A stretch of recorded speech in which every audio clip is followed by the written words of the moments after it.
Just a week after the Tourist Trophy, we went to Monza for the Italian Grand Prix. The drivers paid lip service to fuel economy. They were driving not a new, smaller still Cooper, but BP midget cars powered by tiny two-stroke engines. In practice, the major concern for all the Grand Prix teams had been tyre wear.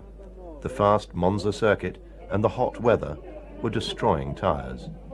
Moss's mechanic, 𝗟𝗚𝗚𝗏, had fitted knock-on hubs to the rear of the Cooper in anticipation of a pit stop, but then found it was the left front tyre that was wearing the worst.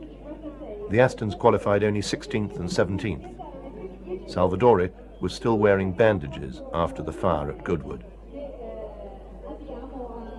The revered Enzo Ferrari made his customary visit to Monza.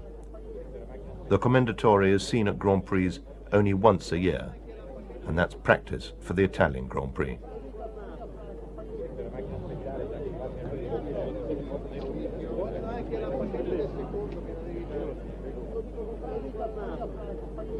Moss had qualified the Rob Walker Cooper Climax on pole. Second was the Ferrari of Tony Brooks, and third was Jack Brabham in the Works Cooper Climax. The Ferraris of Gurney, Hill and 𝗟𝗘𝗚𝗏𝗀𝗏 were 4th, 5th and 6th. If any circuit was to favour the Ferrari, it was Monza. They had more power, but they didn't have the Cooper's road holding.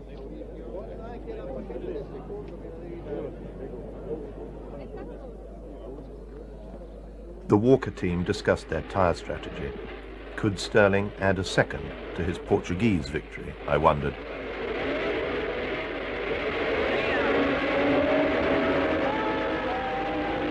When the flag dropped, blue smoke poured from Brooks's Ferrari.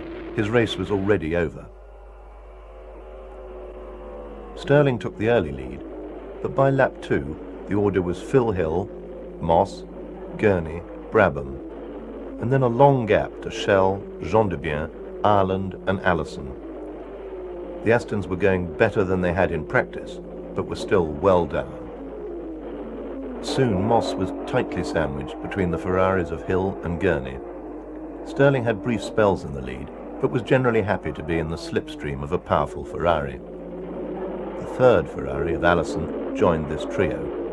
Brabham had dropped to 5th.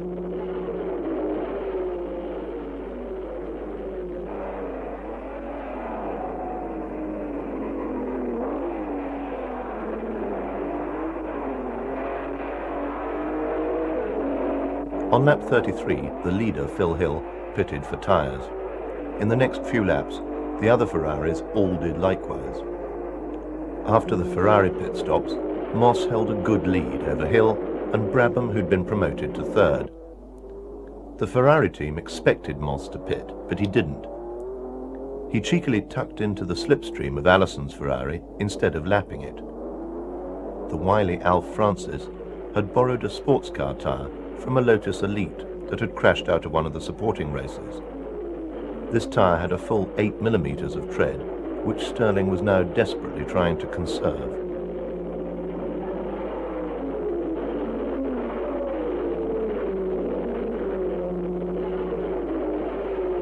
David Brown was unimpressed. 𝗟𝗚𝗏𝗏𝗏𝗏 had retired with engine trouble, and Shelby was 2 laps behind the leaders.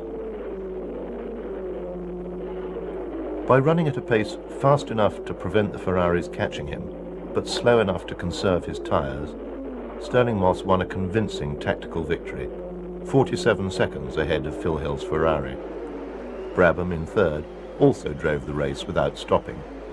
So with only the US Grand Prix remaining, Brabham led the championship with 31 points, from Moss with 25.5 and Brooks with 23.